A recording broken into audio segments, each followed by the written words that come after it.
Hi everybody, it is Bethany here from Bethany on Books. Well, I'm finally done with my hiatus.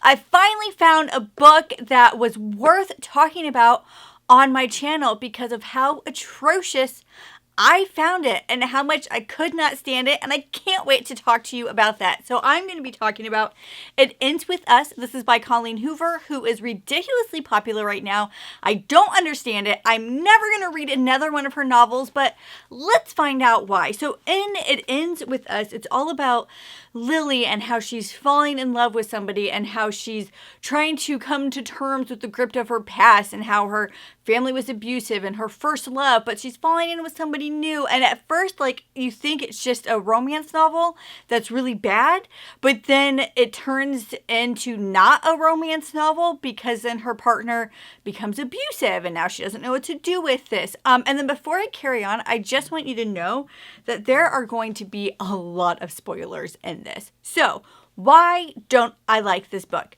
So many reasons. Before I do that, I want to mention I like what Colleen Hoover was trying to do. I think the idea, a gripping story of a woman in an abusive relationship, leaving that relationship and what that looks like and how somebody might even stay in an abusive relationship when everybody outside can maybe see that they should leave, like what keeps somebody there. That idea of a story could have been so gripping. It fell flat and it did not fall through. So my first issue with the book.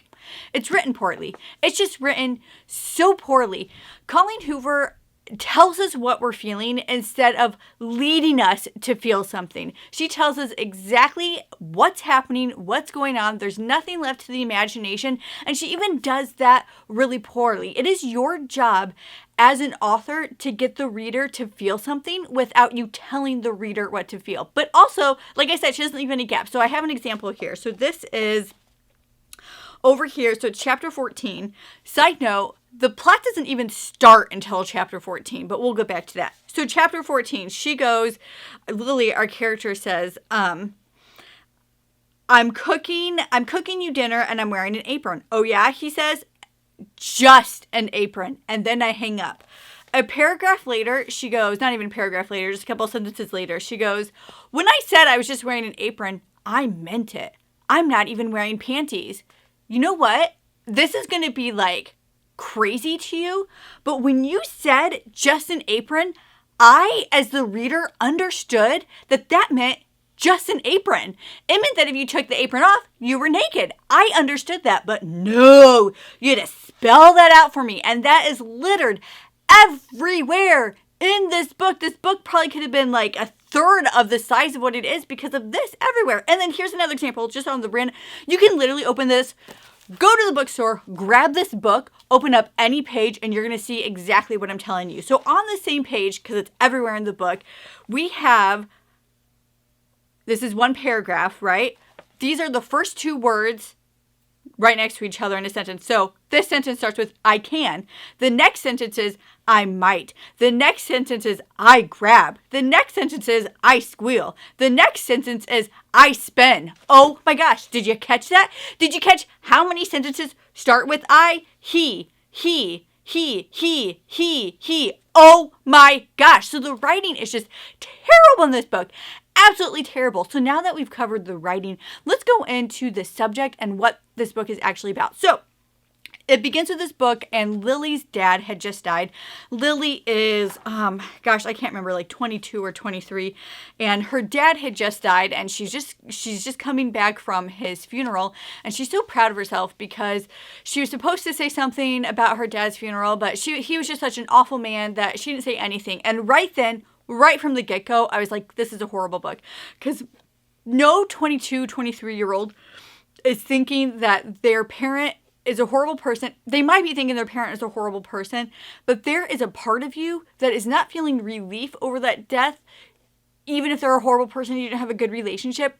There is a part of you as a child that is always yearning for your mom or for your dad to love you and to approve of you. And now we have at the very beginning of this book that this isn't happening because her dad, who we find out later is severely abusive, just has passed away, and she feels nothing. That's not, and she doesn't even say it's numbness. It's that he's so awful, he doesn't feel anything. And I knew. I was like, nope, that's not how people work. You can recognize that your parents were terrible, but when they pass, even if there's a relief to you, there's still this yearning that you want to mend and you want that whole relationship. So right from the get-go, I was like, So anyway, we go back and forth from present day to in the past where she's writing about her first love. She's writing all these notes in her diary. They're to Ellen DeGeneres because she's like too smart to write a diary. So she has to write to a person. Whatever. I didn't really care one way or the other about that. So anyway, while she's writing these, this 15-year-old is way too aware of understanding to where any 15-year-old would be. And what I mean by that is she fully understands that her dad is severely abusive towards her mom, but not to her. I know that she wrote in the book, there's an afterword about how her mom left her dad when she was 2.5 or 3. And so she only has good memories of her dad because her dad was abusive to her mom. The author is who I'm talking about. But I think because she didn't grow up in that, she doesn't understand that if somebody is abusive to one person in the family, they're going to be abusive to other people in the family. The exception being if somebody is like a favorite, but even that is abuse in and of itself, just in a different way. So it doesn't work to where you're only going to abuse one person, because she writes about in her flashbacks how her dad did this to her mom, but never did anything to me. And then she would talk about how sometimes it wasn't that bad of a deal because then her dad would feel bad afterwards and they would go out to eat. And it's like, okay. But she's talking about how she fully understands that the situation isn't normal. When you're a child, granted, when you're a teenager, you might start having ideas about this, but when you're a child, you don't know whatever family situation you're in that it's abusive or not, because it's normal. And the normal is all you know. That normal could be good, that normal could be bad, but it's normal. What we needed in this book, what we needed in her flashbacks, was to see her at home for like a week, to see the ebbs and flows in the situations in her home. We only saw her dad when he like did anything horrible. We didn't see her dad normal. We didn't see her dad in the community. We didn't even see any emotional or mental or psychological damage that he was doing to his wife to keep her in that relationship, because that would be happening. In an abusive relationship, the abusive partner uses other tactics, not just physical, but uses other tactics, emotional and mental manipulation, to keep that person in the relationship. And we didn't see any of that, which is why it's a horrible, horrible demonstration of what abuse is. So A, the character would not have fully understood that this was abuse. She just wouldn't. Children don't understand that. And 2, we didn't fully see the family life. We didn't see the good times to understand the bad times. We didn't see her dad using any type of psychological abuse to keep his mother in that relationship. Also, oh my gosh, this drove me crazy. So supposedly he's this horrible abusive guy. He beats her up all the time. He's just horrible. But yet her mom, had her own car and her own job. It is like stereotypical number one thing abuser does is isolate. They always try to cut them off from the community, because the more people see, the more people can interfere and help with that situation. Abusers isolate the people that they're abusing. This is just like textbook. It's textbook.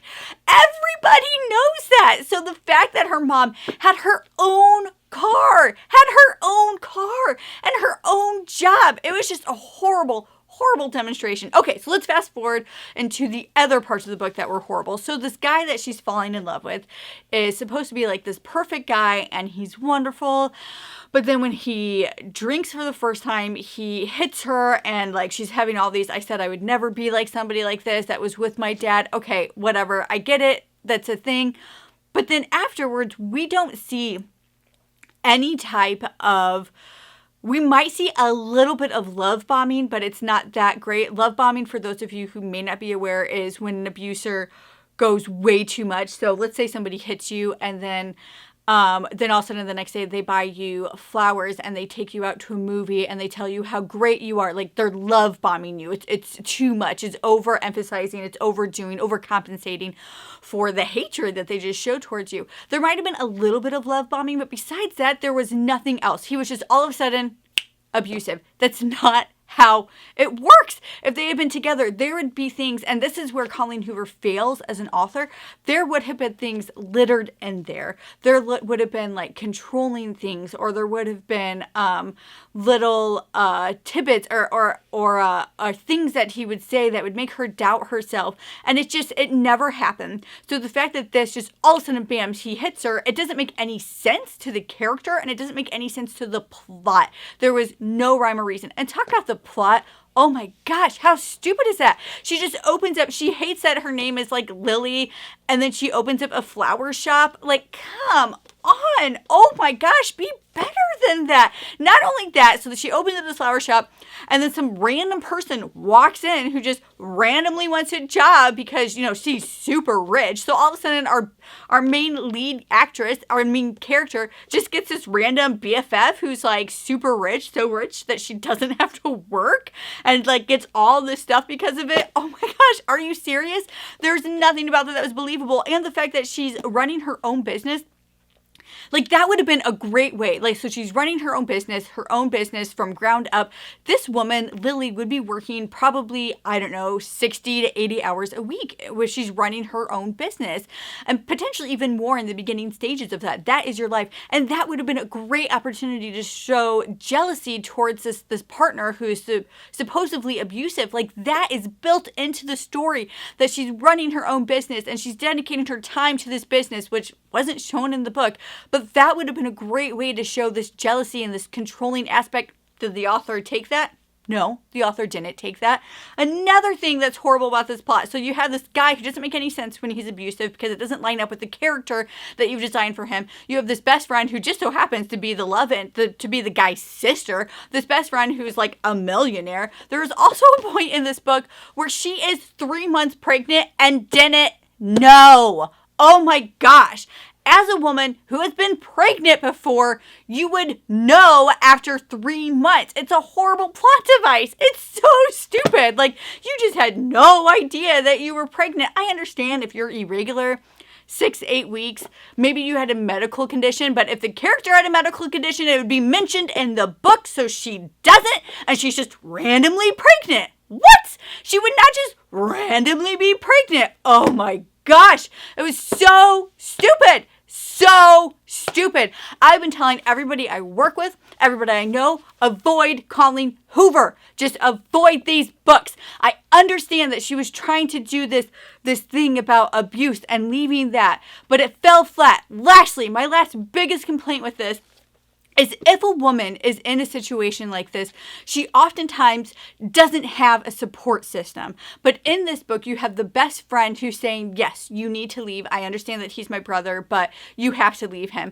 And then she has this random love interest from her past when we're going to all these backflashes to see how she is. All of a sudden, this guy just appears. Her first love just appears. So when somebody is leaving an abusive situation, they need to be able to leave that situation knowing that they might not be able to find romance again.